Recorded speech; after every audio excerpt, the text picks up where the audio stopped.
Learn more at Atlassian.com.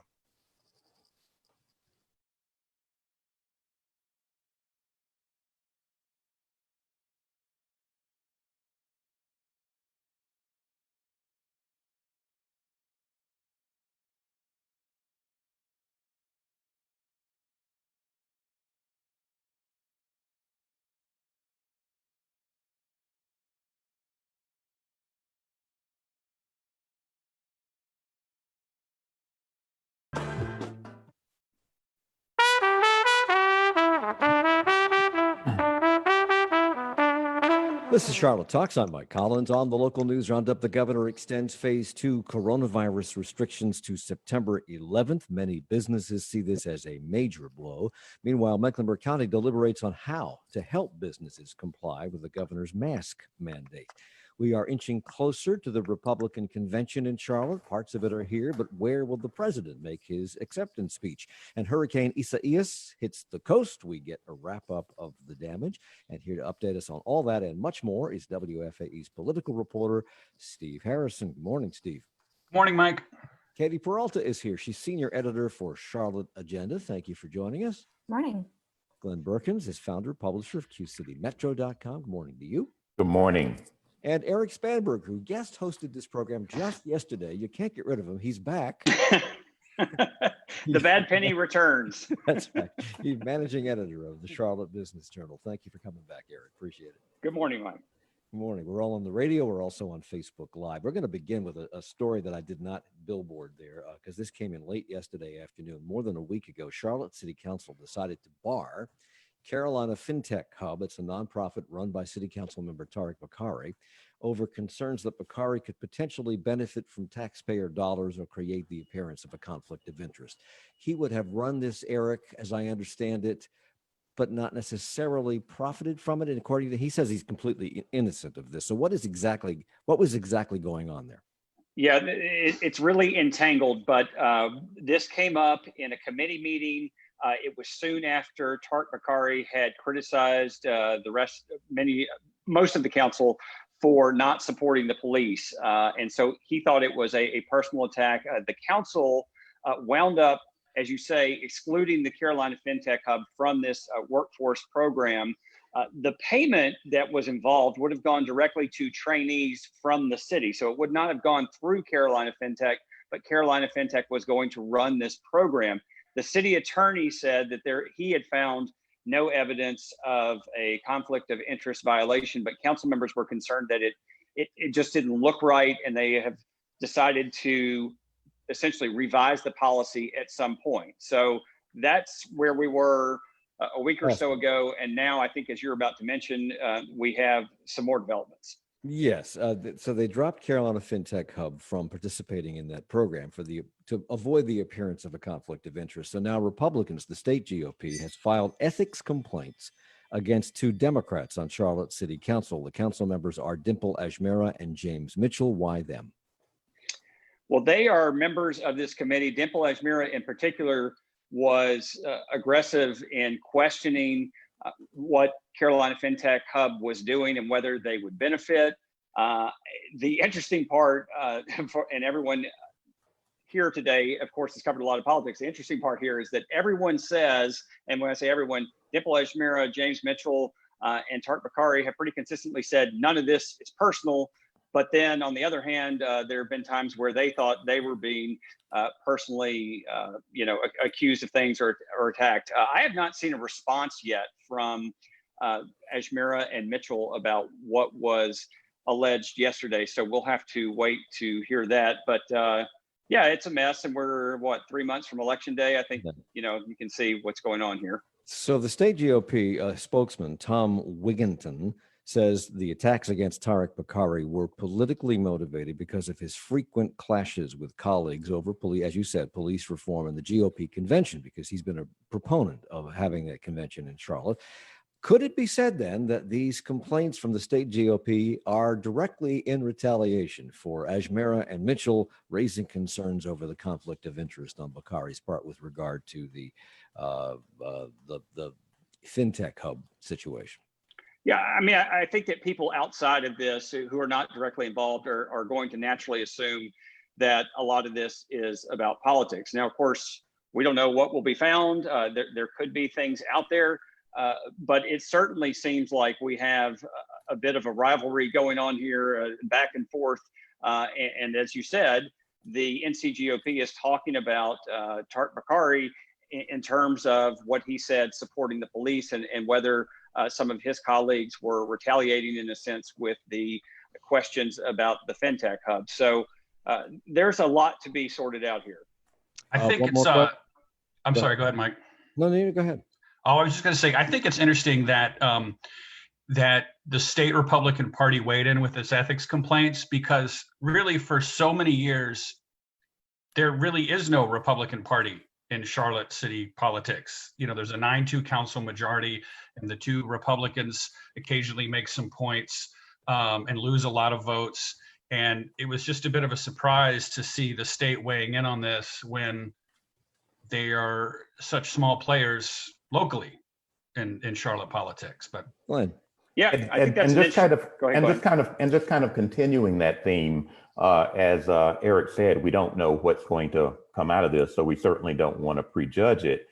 But I remember when I came to Charlotte and I started talking about partisan politics on city council, and someone said there are no partisan politics on city council. So to a lot of, and I've noticed as well in my 20 years here that there might be kind of personality conflicts, but city council has never been particularly partisan. And I wonder if this is the start of seeing that change. Very quickly, Dimple Ajmera was not the only small business, not the only person on the small business panel that raised questions about Tarek's involvement. So Julie Eisel, the mayor pro tem, also did the same. So, and so did several business owners who were on that panel. So why target Dimple and Smudgy Mitchell? I think Smudgy was targeted, or maybe let me back off the word targeted, but was part of the ethics complaint because he took a trip several years ago to Detroit, a taxpayer-funded trip to look at the new football stadium that the Lions had built, and the idea was this was to help him an educational trip. Because the Panthers were considering something similar. And I think a lot of reasonable people could look at that trip and say, was that really necessary? And then Dimple Ajmera was part of it. I believe the complaint was that there were rezoning votes coming up and that developers had given her campaign contributions before those votes.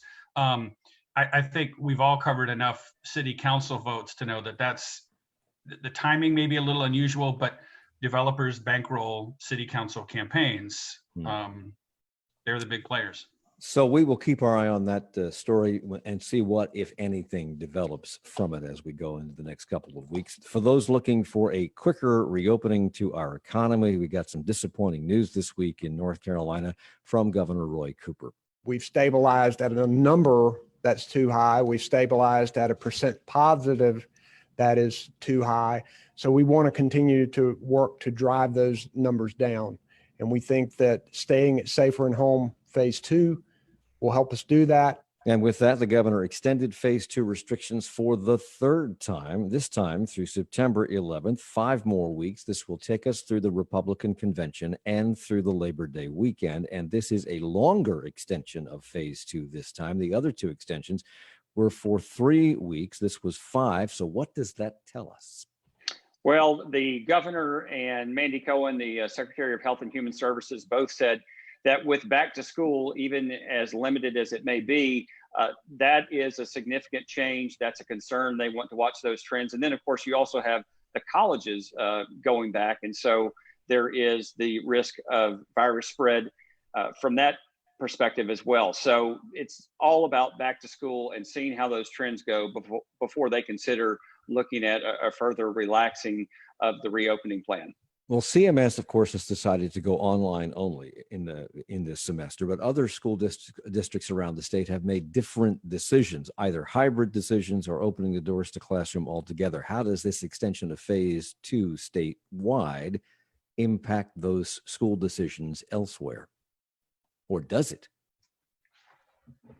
I think it's still, I mean, for schools, this doesn't impact them. They are still able to move forward with whatever plan they'd settled on. But I think going back to what Eric said, I think we're in 5 weeks because I think pretty much everyone expects that this period of stability or decline in coronavirus cases probably is going to run out when colleges go back. Yes, and it seems to me to be counterintuitive. I mean, if you're going to extend phase 2 and make business owners stay closed, particularly bars and restaurants and other places that they're prohibiting from reopening, why would you allow colleges to bring kids back to school dorms and open classrooms at various public and private schools around the state, including universities and colleges, when you're trying to get a handle on this thing? This seems to be counterproductive at the very least.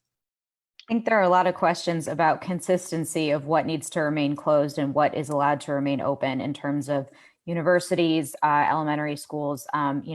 Breweries can reopen, but bars cannot, for instance. That's a major question. But I think Go ahead. I was going to say, many universities across the states are opting for completely virtual learning for at least the fall semester, while at the same time, University of North Carolina is back on campus. There are already videos circulating of a sorority rush party that, some neighbors.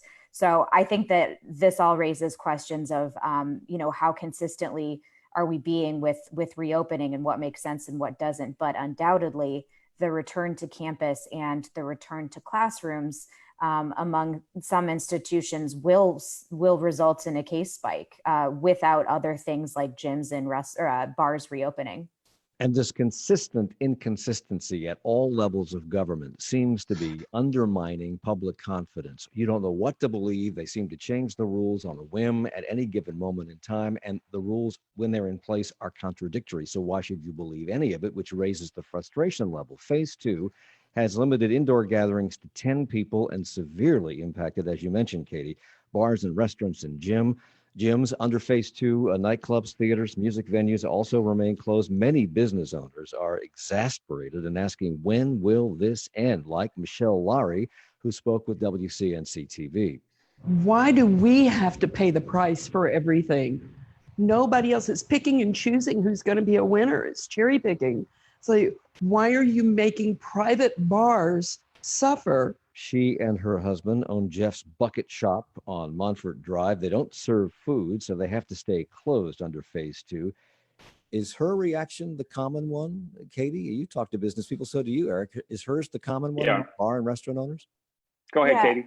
I was going to say, I think there's certainly a frustration that, this policy is uneven. And if bars and gyms need to remain closed, what can governments telling them to remain closed do to assist them at this time? And I think that that's a real frustration because, the Paycheck Protection Program, for instance, wasn't a fix-all. It wasn't a Band-Aid for everybody. Not everybody could get it. And not everyone is able to hire everyone back if they can't reopen or can't reopen at full capacity.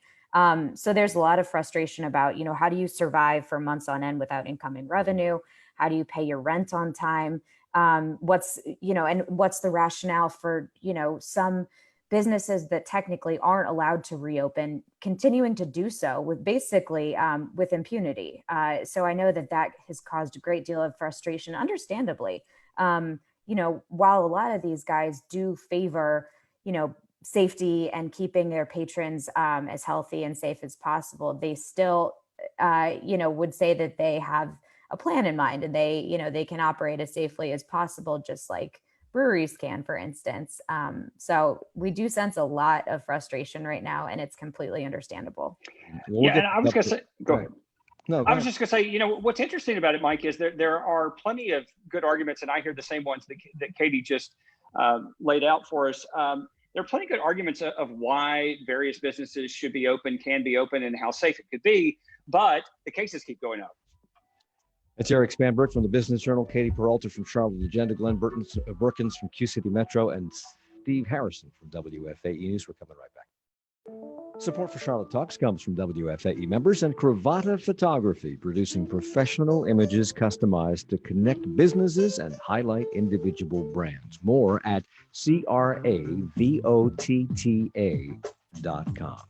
Coming up Monday, it's Politics Monday, and we'll tackle a bunch of political topics. Joe Biden is expected to announce his selection of a running mate next week, and the Democratic Convention has decided they will have no delegates in attendance, nor will Joe Biden be in attendance. The RNC were a little sketchy on the details of that convention here in Charlotte, but the president says he will make his speech possibly from the White House, which of course may not be legal. And North Carolina voters are flooding elections officials with requests for absentee ballots. Just some of the topics we'll touch on Politics Monday. Charlotte Talks Monday at 9 on WFAE. As millions look to Congress for a new deal, Mitch McConnell looks to members of his own party. Yeah, it's a problem. I mean, there are about 20 of my members who think we've already done enough. Facebook and Twitter suspend the president's campaign account for going too far, and Chief Justice Roberts comes under fire for not going far enough. I'm Jen White. It's the Friday News Roundup, next time on 1A. The Roundup of the Week's news continues with 1A right after Charlotte Talks from 10 to noon, here on 90.7 WFAE.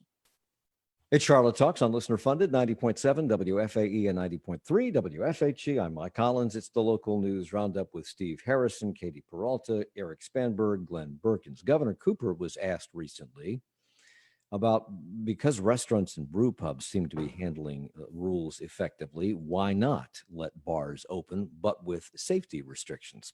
We have seen what has happened in other states when bars have been opened.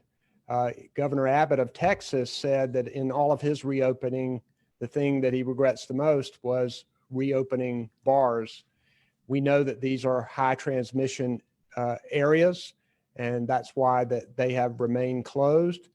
And one of the reasons we did put the alcohol curfew in place at 11 o'clock is because we were getting information about restaurants turning into bars after hours. So are bars any more convivial than restaurants? Do they seem to lend themselves to lowered inhibitions? Is that the thinking here, that because you're consuming alcohol in a bar, you're probably going to be closer than you normally would, et cetera? Is that what's going on here? And Yeah.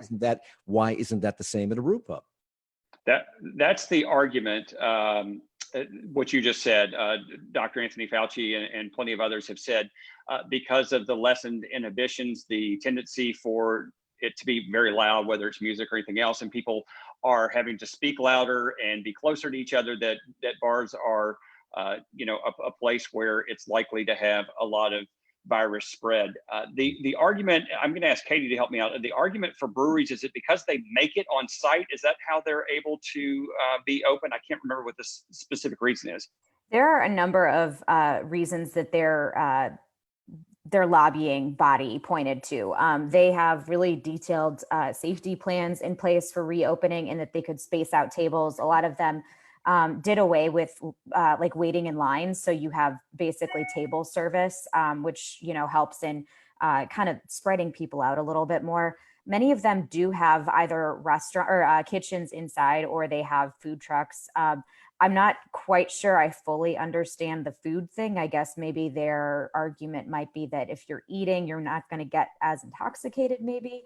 But I think that the real difference is also breweries are not open as late as a traditional bar is. And in that regard, you're not going to have people, packed in on a dance floor and shouting over one another. A lot of the times breweries also have space outdoors, which, as we all know, being outside reduces chances of spread pretty significantly too. So a moment ago, we heard from Michelle Lowry from Jeff's Bucket Shop on Montfort. She criticized the current policy for, quote, cherry picking winners and losers by choosing who can open and who cannot.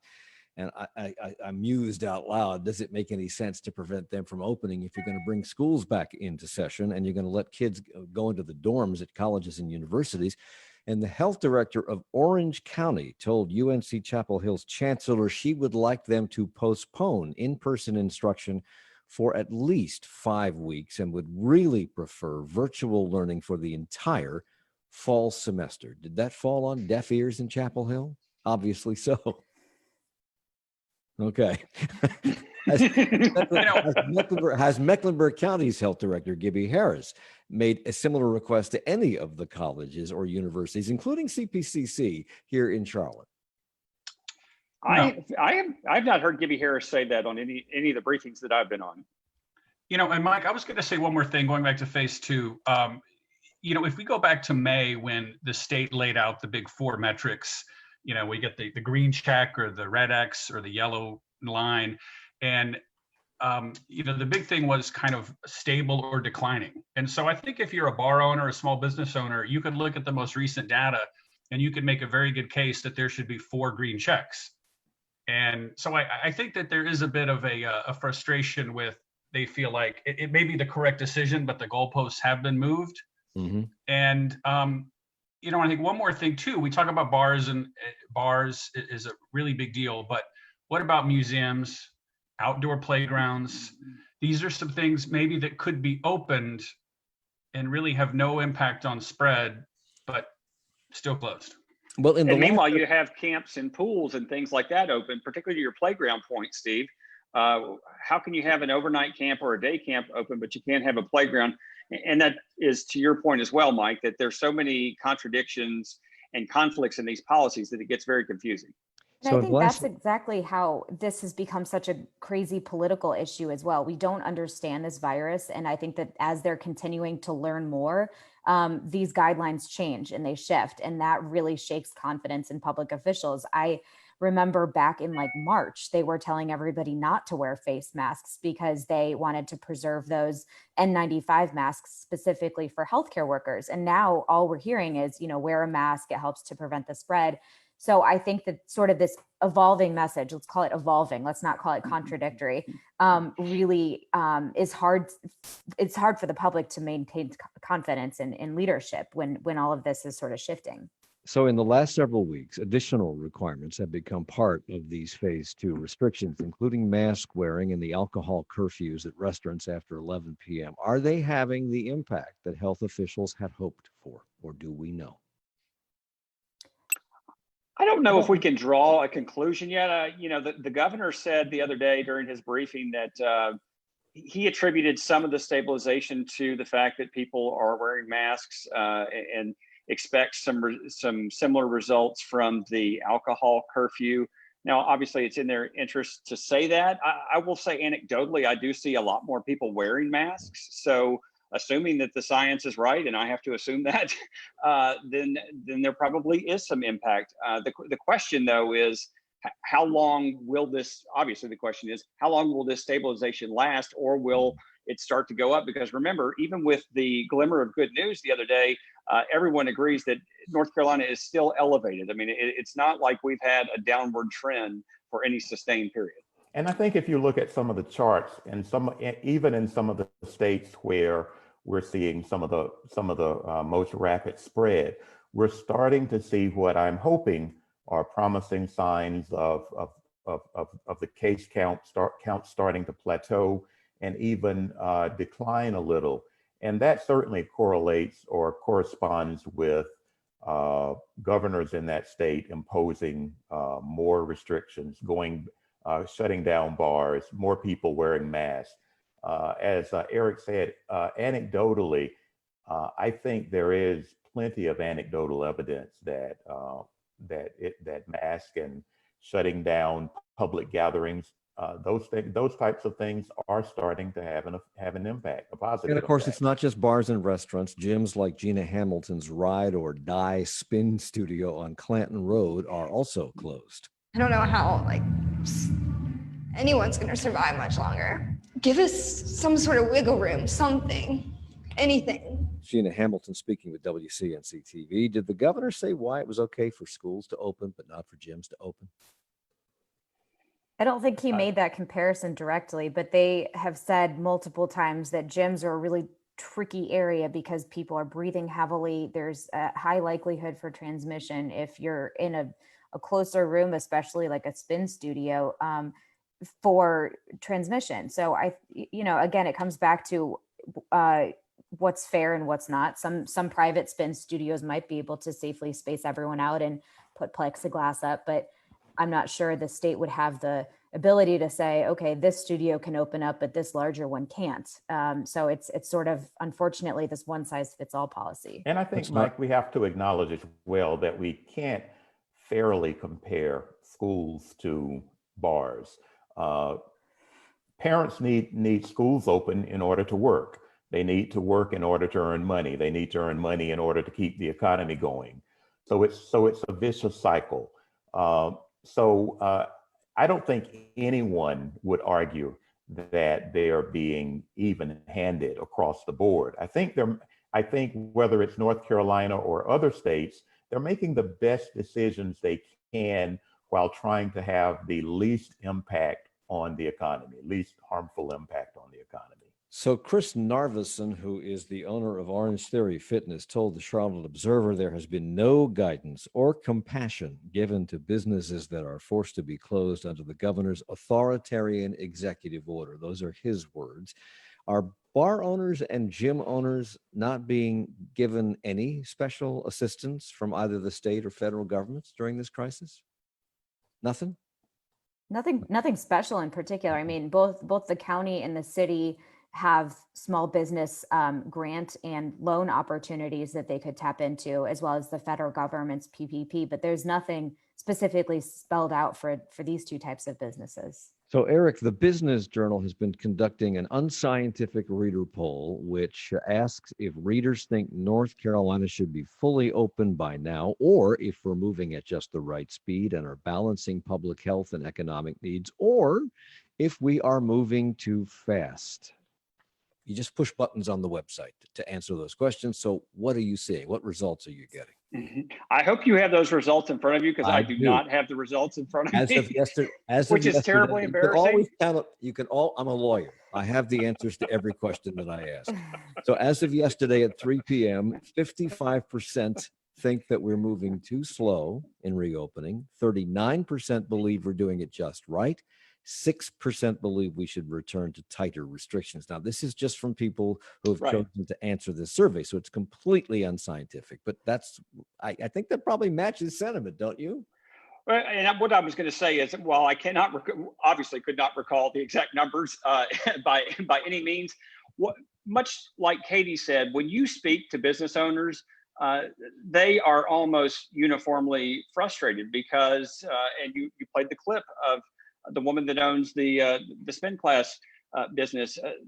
What are you supposed to do when you own a business and you're either restricted or shut down all the way, and you can't wait? I mean, there are only so many PPP programs and grant programs. And even if you get that, that's 8 weeks, 12 weeks. Remember, we're almost 5 months into this and there's no end in sight. So yeah, business owners are just terribly frustrated. Then when you throw in the evolving information, as you described it, Katie, it just becomes overwhelming, because all that time you're just thinking about, I have to pay rent, I have to pay utilities, I have workers, or I have to lay off workers, and it's just kind of a vicious cycle.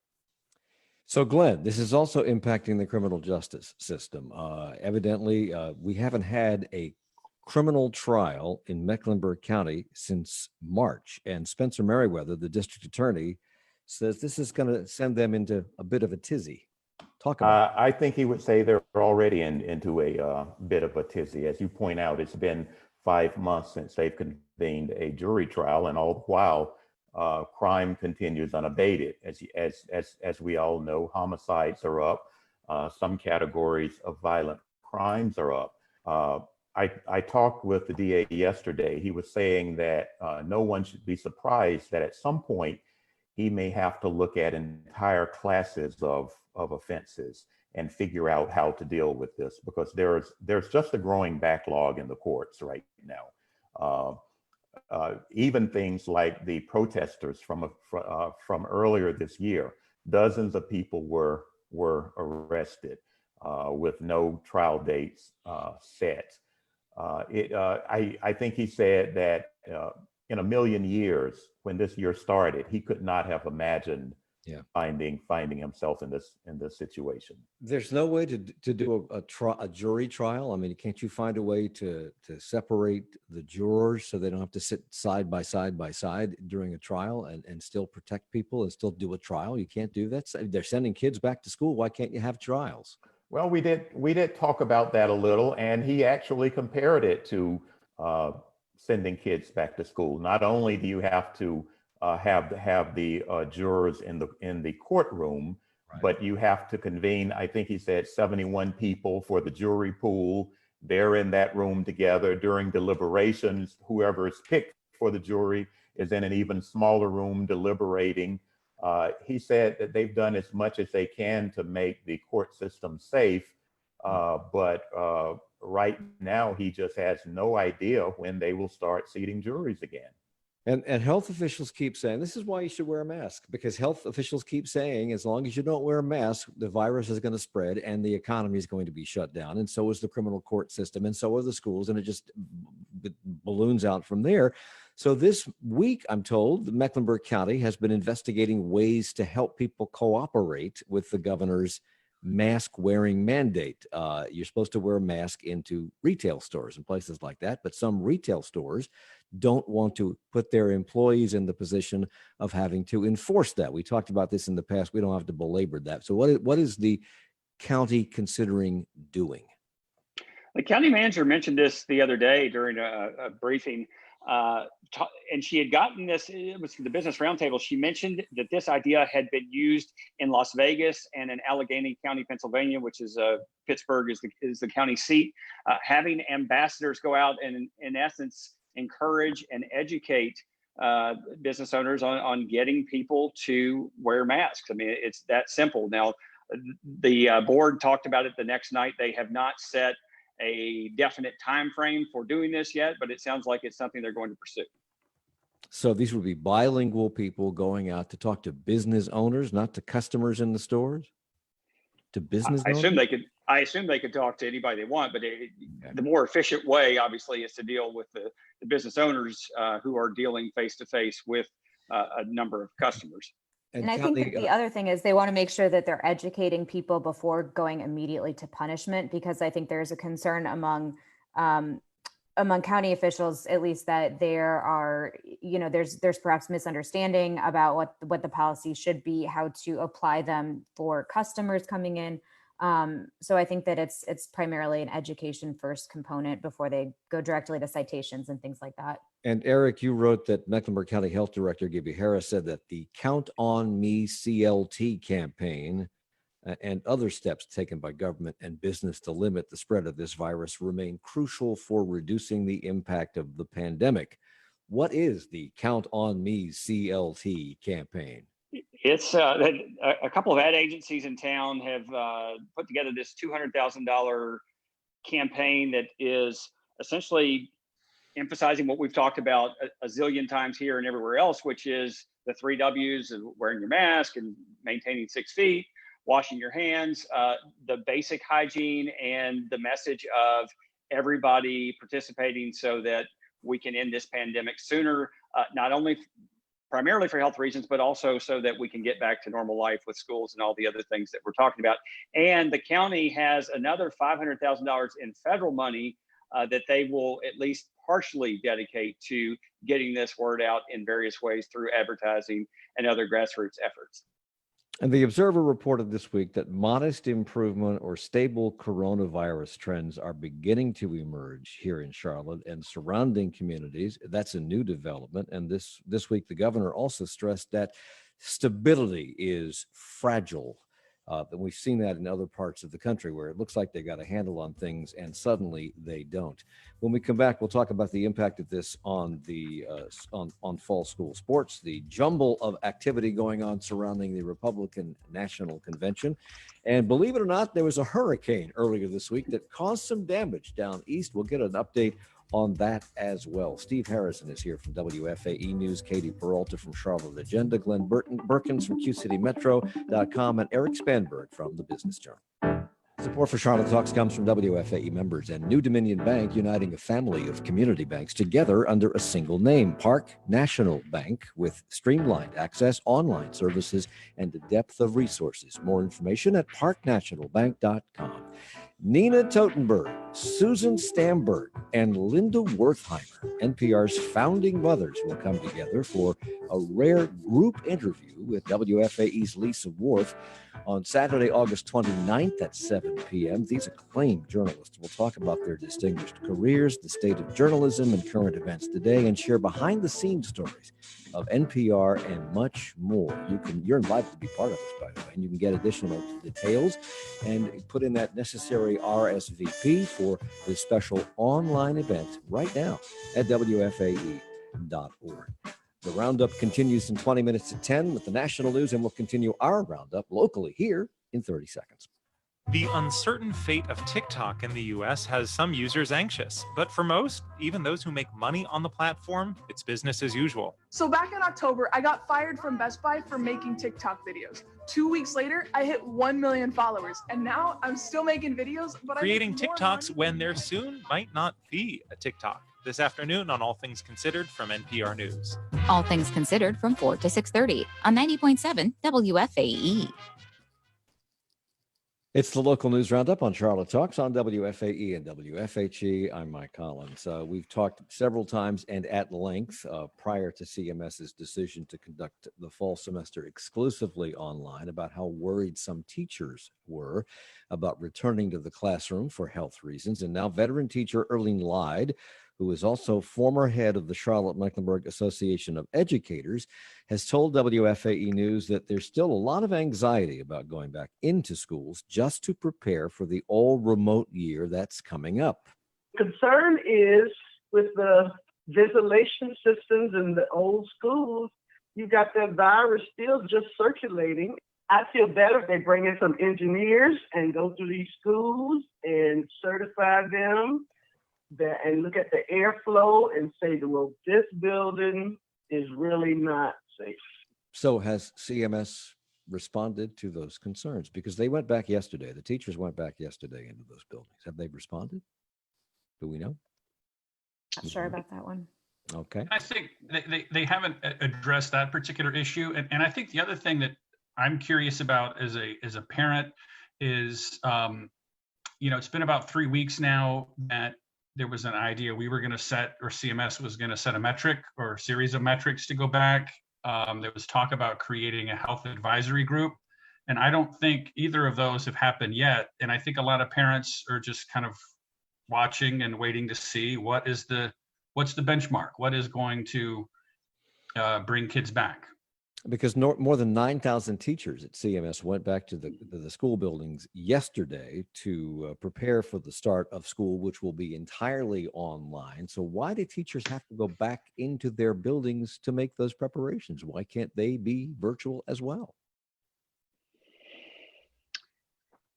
That's a good question. I really don't know the answer. I mean, I've seen CMS saying that they want teachers in the classrooms and doing the remote learning at least for the first month from schools, and encouraging them to stay there afterwards. But I don't know why that is, other than maybe the setting, that the kids see an actual classroom. I don't know. I'm just grasping for an answer. So yesterday, 66 NFL players announced they're going to sit out the football season. The Major League Baseball season has been trying its best to get underway, but they keep shutting some teams down because virus is spreading through those teams.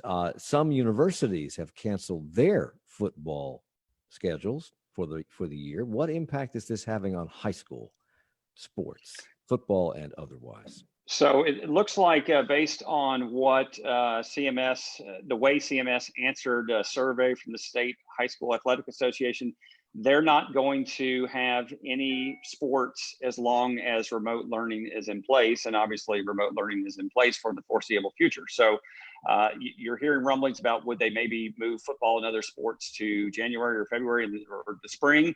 That's a possibility. And you're also hearing, not surprisingly, from some football coaches who are frustrated and other coaches that they can't even practice right now. So, but as you said, Mike, there are so many examples of sports leagues and teams having trouble with virus spread. You could see how this is not an easy thing to figure out. Well, the North Carolina High School Athletic Association's target date to start fall sports practice had been moved to September the 1st, which is later than it normally is because a lot of schools have already been playing football by that time in a normal school year. If they go back and actually practice in some of these school districts where they're not completely virtual, when will the games start? Who will they play when some of the schools have been taken off the schedule? How will that work? Anybody know? Yeah, I mean, that's a great question. I mean, you can even see it at the highest levels where let's take your baseball example. You have teams that are essentially playing in geographic zones rather than playing all over the country as they normally do. So everything is having to be redone on the fly. College sports, high school sports, and sorting all this out is why we have the mess that we have. So you're asking a very good question that does not have an answer as of yet. And I was just going to say the idea of redoing things on the fly. I think most people would agree that high school football in the fall is going to be really hard to do, just like wrestling is going to be very difficult as a winter sport. But cross country, golf, and tennis are 3 high school sports that if you were going to try and do sports in the fall, those would be, I think, the ones to try, that you could socially distance, you could do them safely. And I just haven't heard any kind of talk about, well, let's maybe try this and not this. It's just a complete shutdown. So before we move on to the Republican National Convention, Andos Helms, WFAE's education reporter, reported yesterday that 2 schools did not reopen for teachers yesterday because of COVID cases. Hawthorne Academy of Sciences and Walter G. Byers K-8 school. CMS told employees there to work remotely, quote, while the facilities were cleaned and disinfected due to a positive COVID case in those facilities. That's how tenuous all of this is. So we're just weeks away from the Republican National Convention, such as it is here in Charlotte. And this week, the Republican National Committee released its health plan for this business-only convention in Charlotte. Does anybody know the details of that plan? They seem to be being held pretty close to the vest. They put out a release, the RNC did, summarizing their plan, saying that they will stay 6 feet apart. They will wear masks. They talked about temperature checks. But the big difference is agreeing to wear masks and be socially distant, because back in June, when we were still inside the arena for the convention, that was what they would not agree to do. And now the first edition of the local news roundups. Where in the world is Donald Trump's speech? Yep. As circumstances continue to change with the Republican convention, so does our Republican National Convention update theme. This one is very specific, so let's hear it again. Where in the world is Donald Trump's speech? Yep, where indeed. Last week, the president asked anybody have any ideas on where to hold his renomination acceptance speech. This week, he told Fox and Friends he would probably do it from the White House. It would be the easiest from the standpoint of security. You know, they move with a lot of people. It's a very expensive operation militarily and law enforcement wise. The Secret Service is fantastic. But, you know, it's a big deal. And we're thinking about doing it from the White House because there's no movement. It's easy. And I think it's a beautiful setting. But there are some serious questions surrounding the legality of that. His idea raised questions about violating the Hatch Act, which restricts political activity on government grounds and by government employees. And Trump says he has a loophole to that. Him. Well, it is legal. There is no Hatch Act because it doesn't pertain to the president. First, Steve, is that true? What I've read is that may be correct, that the Hatch Act applies to federal employees, but perhaps not to the president. But then I also read an analysis where the idea, if he gave the speech inside the White House, you would have federal employees preparing for that and helping him put this together. So that might be a violation. Because the Hatch Act prohibits partisan political activity by a federal employee in a government room or a building, or any room or building occupied in the discharge of official duties. So that would clearly put federal employees who work at the White House in violation of the Hatch Act. But White House Chief of Staff and former North Carolina Congressman Mark Meadows told CNN's Wolf Blitzer that most of the White House is fair game. If you're talking about coming to them from the Oval Office, obviously that's an official place, but part of the House is, as you probably, well, you do know, Wolf, part of the House is official. As we look at that, that's where we conduct business. Then you go over into the East Wing, and that's the private residence. And so doing those kinds of things that would be more political in nature from the East Wing is certainly an appropriate place to do it if he chooses to do that. Of course, this would be another incidence of pushing the envelope and breaking with traditions that have been national norms by this administration. And Mark Meadows told Fox and or the president told Fox and Friends that he would change his plan of having it in the White House if, quote, anyone had a problem with it. So is this just a trial balloon floated to see what kind of reaction this might get, or some sort of a diversionary tactic to bring attention and the spotlight back to the White House and the president?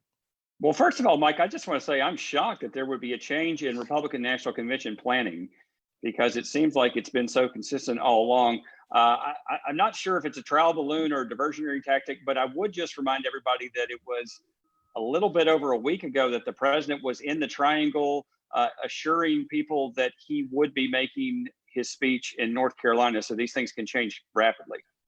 Well, believe it or not, during all of this, the pandemic and the convention and everything else that's been screwed up by the coronavirus, Hurricane Isaias made landfall near North Carolina's Ocean Isle Beach late on Monday night.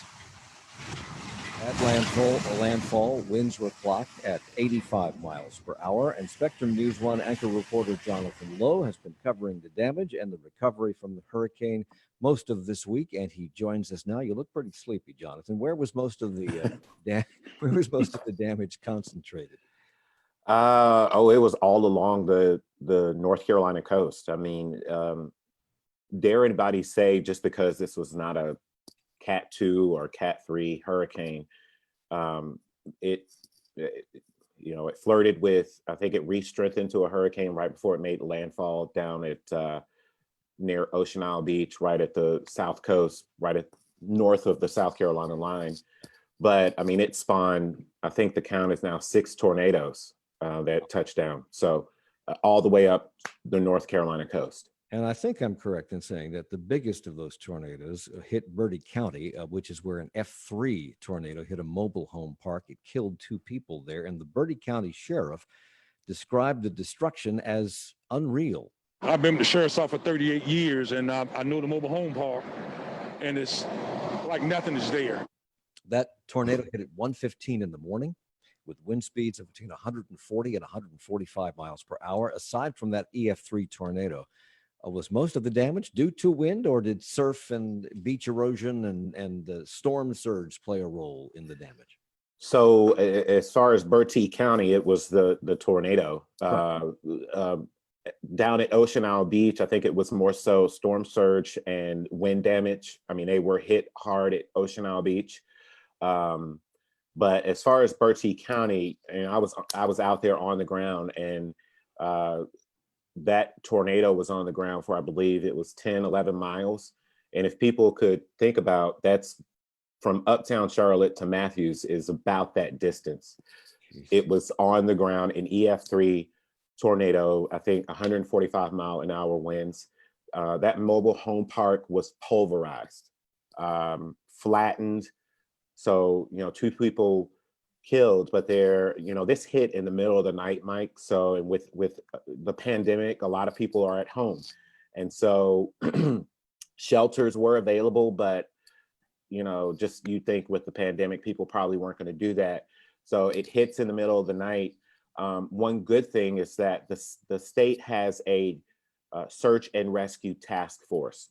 And so when the governor institute or put that declaration of emergency last Thursday, I believe, it activated that search and rescue team. And so they were out there prior to the storm hitting. So when it did hit, they were right on it, but the storm was passing over. It's the dead of night, no no power anywhere, people screaming that were trapped. It was pretty a harrowing story, just tragic what happened. And in the Brunswick County town of Ocean Isle Beach, fires erupted during the hurricane. Absolutely. And later on, several days afterward. Quickly, Yep. what's the story there? Why? So with all the power outages and the power lines that were down, it started sparking fires and homes just all along Ocean Isle Beach. So in addition to the wind damage that was inland, you had, several homes. I don't know the count now. It just kept happening. What the storm hit Tuesday night, and still by Wednesday, late Wednesday, they were still having fires. Jonathan Lowe, who was on the ground along the coast in the aftermath of the hurricane earlier this week. Thank you for joining us. Jonathan Lowe from Spectrum News 1. Thank you. Absolutely. This week, a federal judge refused to order several changes to the state's election rules sought by Democracy North Carolina, Steve, and the League of Women Voters of North Carolina, who are worried about how COVID-19 might impact voting. They were specifically concerned about absentee mail-in ballots, and they told U.S. District Judge William Osteen that 15% of absentee mail-in ballots were rejected in the March primary. So what did they ask for, and what was the judge's ruling, and why? So they wanted a lot more kind of liberal and open rules for early voting. They didn't get many of those from the judge, but they did get one big thing, which is that if your mail ballot is rejected for a technicality, like not having enough witness signatures or maybe a wrong address, you get a chance to fix that. So that's a pretty big deal. Now, in Mecklenburg County, they've done that before. If they get your ballot in time, they will send it back to you if there's a problem. I think what's going to be a big, interesting thing this year is you're going to have so many thousands of mail ballots coming in. Are you going to be able to fix your ballot after Election Day? And no one knows. They also asked for the elimination of uniform early voting hours, the traditional voter registration deadline 25 days before Election Day, and the witness requirement. Plus, they wanted a method for people to request absentee ballots by phone and to leave completed ballots in no contact boxes. All of those requests were denied. Why? I think, I think a thing to remember is that the Board of Elections has already made some changes to early voting to make it easier. Perhaps not as far as some people want, but remember with mail voting, you used to have 2 witness signatures. Now you only need 1. So I think the judge felt that was enough. WFAE's political reporter Steve Harrison, Katie Peralta, senior editor for Charlotte Agenda, Glenn Birkins, reporter and founder of QCityMetro.com, and Eric Spanberg, managing editor of the Charlotte Business Journal. I leave you with this. A friend of mine sent me this yesterday, so I can't attribute it to anyone, but a fact is information minus emotion. An opinion is information plus experience. Ignorance is an opinion lacking information. And stupidity is an opinion that ignores facts. Charlotte Talks with Mike Collins is a production of 90.7 WFAE. Support for Charlotte Talks comes from Mazda of South Charlotte. Wendy Herkey is the executive producer. The senior producer is Aaron Keever. Chris Miller is the producer. Our assistant producer